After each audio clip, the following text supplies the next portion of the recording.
mangga ngayon. Grabe. Ayan. Green na green pa to guys. Favorite ko yung mangga Cebu na mangga kasi malambot lang siya. At saka sa may mga braces dyan guys, malambot lang talaga to. Mangunguya nyo to, promise. Kaya nga paborito ko na tong mangga na to simula nung natikman ko siya. Yan, hinahanap-hanap ko na. So, mangga Cebu. Yan, balatan ko lang. Yan, kaya anong mangga yung gusto niyo? Gusto ko tong ganito, yung super green talaga.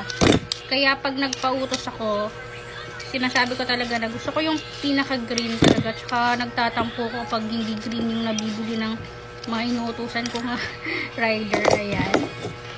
Ito yung mangga natin. Hugasan ko na siya, hiwain na natin. Ganito ako maghiwa ng mangga guys. Kaya paano kayo maghiwa ng mangga? Ayan o. Ang bango ng mangga na ito. Grabe. Tsaka ang lutong.